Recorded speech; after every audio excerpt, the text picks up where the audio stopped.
VPN, Centre Auto Multimarque, vente de véhicules neufs, 0 km et occasions récentes. Roulez malin, roulez moins cher.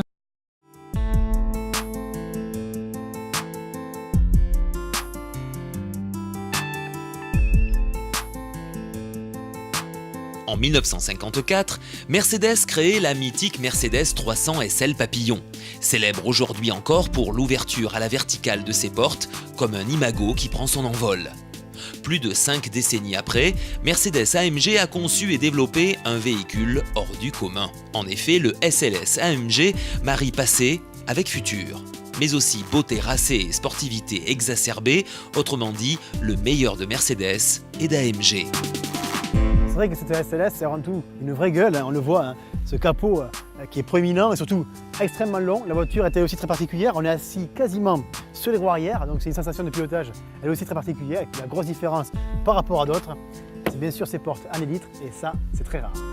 En mixant surface concave et convexe avec classicisme et modernisme, elle offre à la fée automobile la renaissance d'une légende. Aussi racée de l'avant qu'équilibrée de profil et fluide de l'arrière, la SLS AMG ne se regarde pas, elle s'admire. Le SLS AMG mesure 4,64 m à 2 mm près et 1,94 m de large pour 1,26 m de haut, passons sur les millimètres.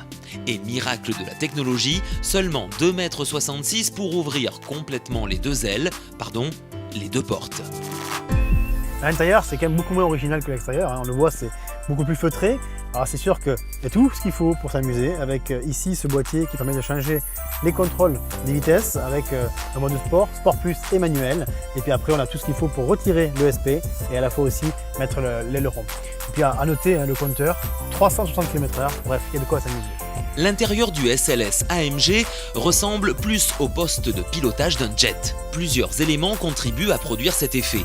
La planche de bord évoquant une aile, les buses d'aération rappelant les réacteurs et la console centrale imitant les commandes d'un jet privé.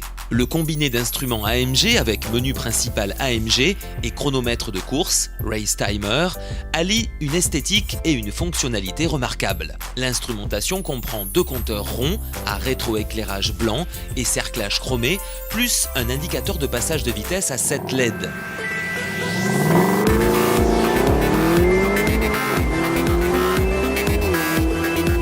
C'est clair qu'à l'intérieur, c'est la Batmobile, on a un capot qui est immense, on est quand même assis de manière très confortable, c'est une voiture qui est très sécurisante dans son approche, qui peut bizarrement être à la fois sportive et a le confort d'une voiture presque luxueuse. Moi j'aime beaucoup et c'est vrai que c'est assez rare de voir ce genre de comportement dans une voiture qui est plutôt typée ultra sportive.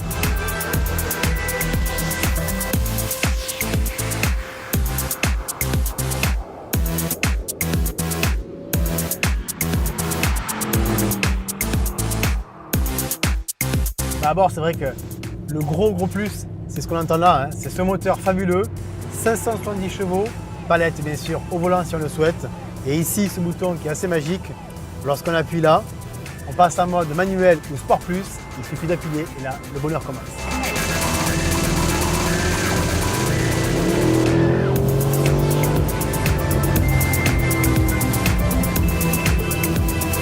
Ce V8 de 6 litres 3 développe 571 chevaux. Il détient le record du monde de puissance pour un moteur atmosphérique.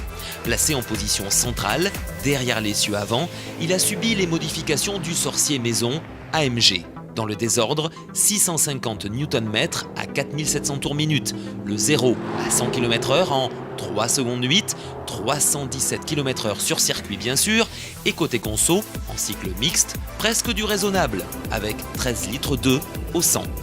Et côté transmission, la boîte de vitesse à double embrayage permet des passages de rapport adoucis et extrêmement rapides. Côté châssis, c'est une voiture qui fait 1600 kg, donc c'est quand même beaucoup et pas beaucoup à la fois pour ce type de voiture. Avec le châssis en aluminium, c'est une voiture qui est quand même très bien née, avec beaucoup de poids sur l'avant, donc un petit peu lourde. Pour moi, le problème c'est la direction qui est un peu trop typée tourisme. C'est vrai que pour le circuit, c'est pas ce qu'on lui demande. Et clairement, je dirais que l'utilisation quotidienne, c'est déjà parfait. Ce choix de matériaux permet la conception d'un châssis extrêmement solide et ultra léger de seulement 241 kg pour un poids total du véhicule de 1620 kg. Uniquement employé pour les montants avant, l'acier très résistant assure la sécurité des passagers. Geoffrey, pour le pilote professionnel que tu es, une info.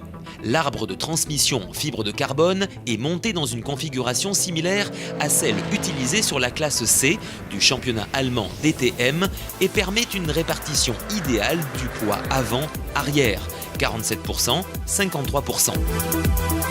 Que rajouter à une telle œuvre si ce n'est le rêve de la posséder ?